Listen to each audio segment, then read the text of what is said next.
Salut, je suis Christelle ici de la chaîne Académie de la Nouvelle Conscience. Alors, une petite vidéo à nouveau pour parler de la Kundalini et des investissements. Suite à l'autre petite vidéo, je parlais de la Kundalini énergie féminine. Et donc, où j'ai pu observer en différentes circonstances, et bien effectivement, pourquoi en fait certains vivent des Kundalini de type feu, c'est très très chaud, c'est très chaud, ça peut faire mal, c'est très dense. Et quand c'est très dense et qu'on a des densités en soi, bah, effectivement, ça peut rencontrer des espaces où ça fait mal. À la différence de Kundalini de type O.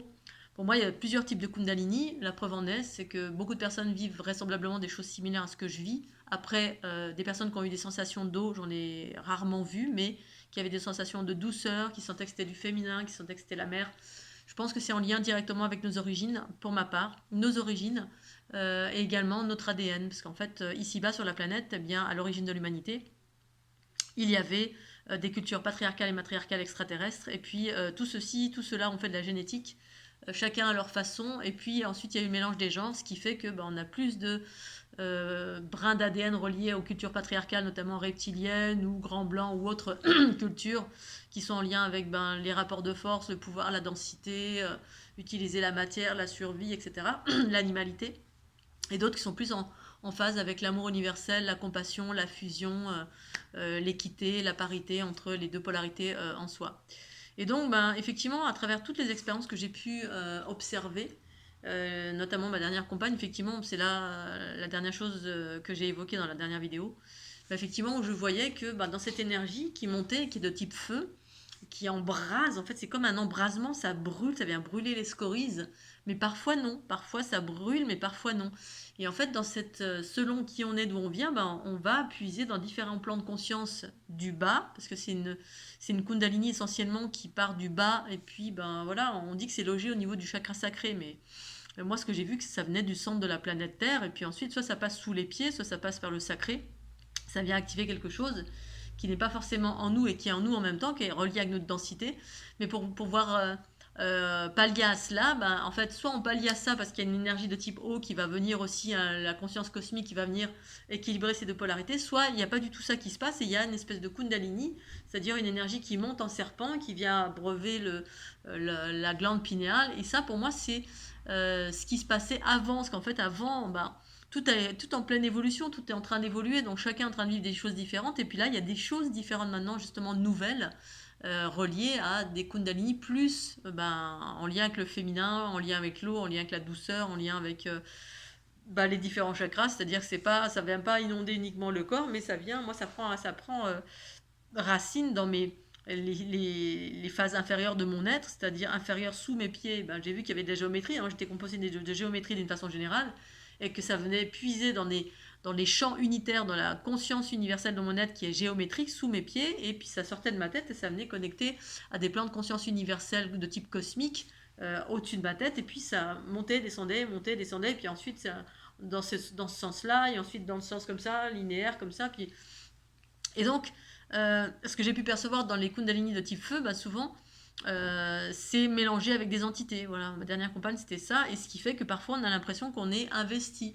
Mais c'est pas une impression, c'est une réalité. C'est-à-dire que après, c'est toute une question de point de vue. On peut se dire, oui, t'es investi, c'est mal, etc. Patin, coup, enfin bref, on va juger cela.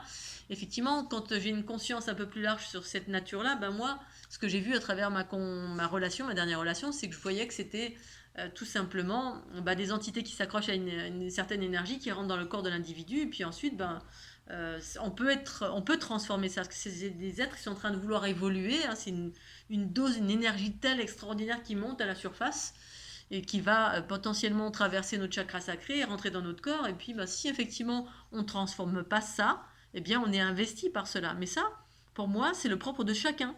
C'est-à-dire que pour moi, ici-bas, sur la planète Terre, tous les individus sont investis. Dès lors, on n'est pas conscient en totalité, on n'est pas habité en totalité par la conscience du principe féminin en soi, c'est-à-dire la conscience universelle, on est investi, c'est-à-dire on est manipulé par des entités. Ces entités sont dans nos mémoires karmiques, les bagages familiales, les influences du quotidien, les entités qui se baladent dans l'astral à tout instant, les extraterrestres qui font des expérimentations sur nous. Bref, on est tout le temps, dès lors on n'a pas vision de ce que c'est, quelles sont l'origine de nos pensées, paroles et actions, on est investi.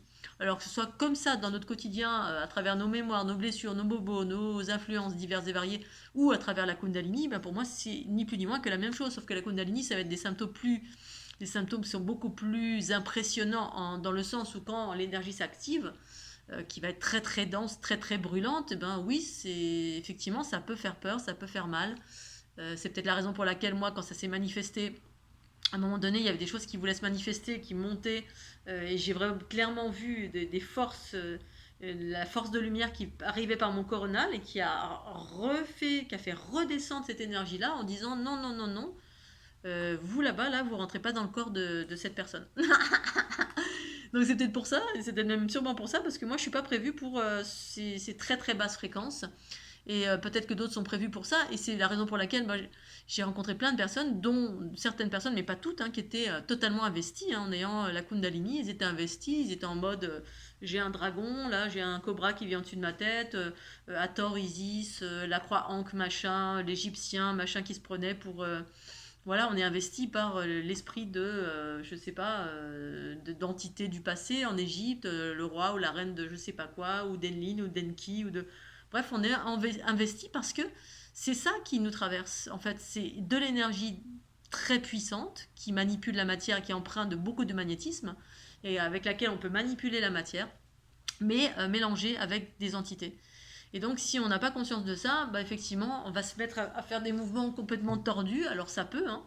Ça peut être pas forcément des entités, hein. Ça peut être l'énergie qui va dans certains endroits et qui nous fait faire ça. Pour ma part, tous les mouvements ont été harmonieux. À aucun moment, il y a eu des moments disharmonieux. Enfin, si, j'ai eu des moments, à un moment donné, j'ai eu des mouvements disharmonieux.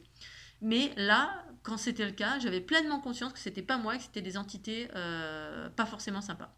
Voilà, que je captais d'autres personnes. Voilà, j'avais une personne avec qui j'étais en lien, en couple.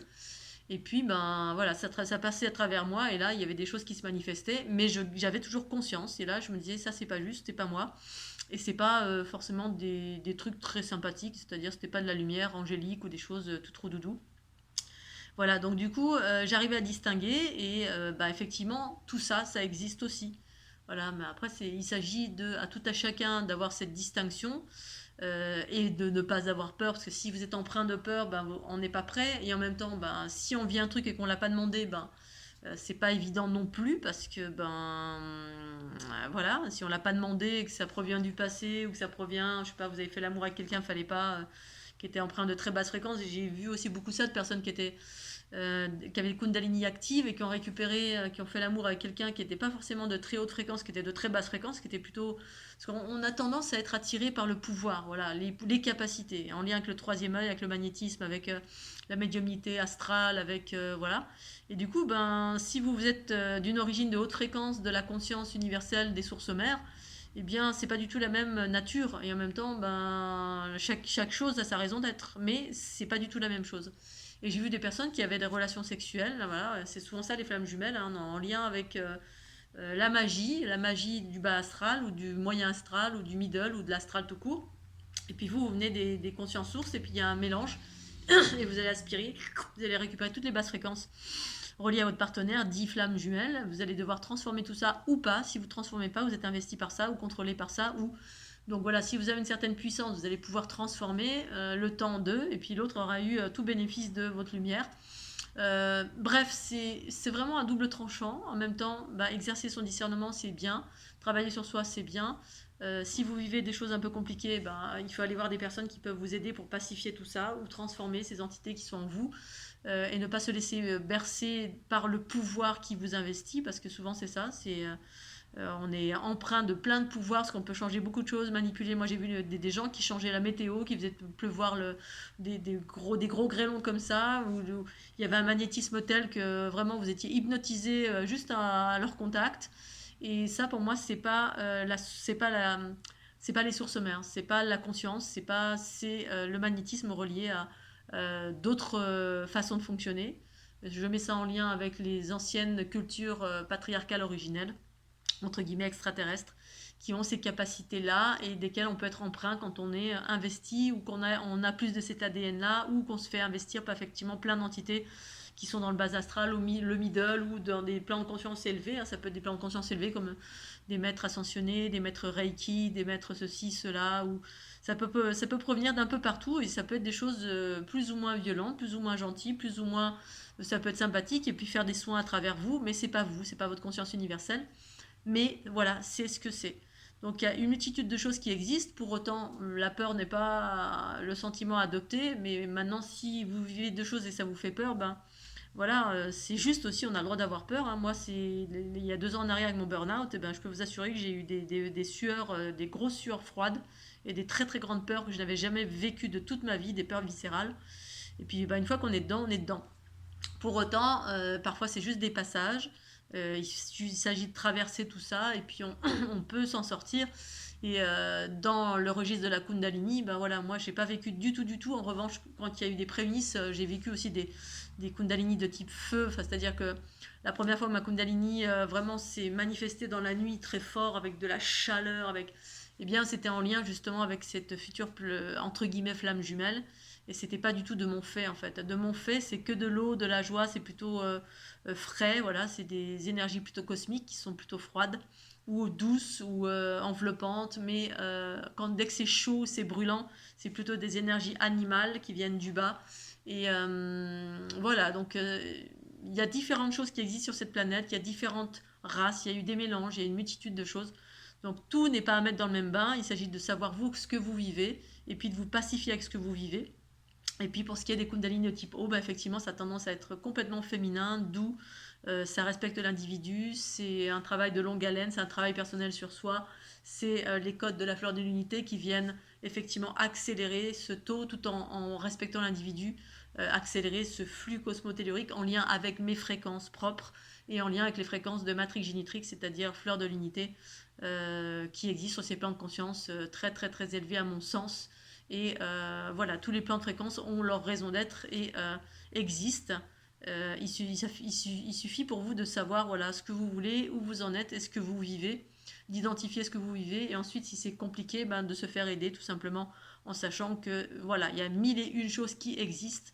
Patriarcat, matriarcat, densité, fluidité, mais ça peut être aussi l'unité des deux, hein. J'ai des personnes qui vivent des kundalini de type feu et qui rentrent en contact avec moi et moi je leur apporte de l'eau pour pouvoir permettre de faire de l'équilibre. De l'eau, ça veut dire quoi? Ça veut dire la conscience cosmique qui descend par le chakra coronal et qui vient s'unifier avec cette part de feu en soi qui, si c'est que le feu qui monte en soi, vous allez être projeté dans l'astral tout le temps. Vous allez vivre l'astral. Alors c'est très magnétique, c'est très jouissif parce que vous interagissez dans la matière, vous devenez magnétique, vous hypnotisez les gens, vous attirez l'abondance à tous les niveaux, mais c'est relié à l'astral.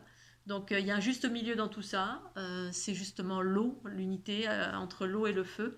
Et l'eau, ça permet la fusion et ça permet la transformation de tout ce qui n'est pas la vérité originelle, c'est-à-dire l'amour. Voilà, les amis, je vais m'arrêter là-dessus. La nuit est en train de tomber. J'espère que vous allez bien. Pensez au petit pouce bleu, la petite cloche. Et puis, n'hésitez pas à cliquer sur les petits liens ci-dessous si vous voulez avoir des infos sur les programmations de la fleur de l'unité, sur les soins à distance également. Et puis, je vous fais des gros bisous, Scooby-Doo. Tchuss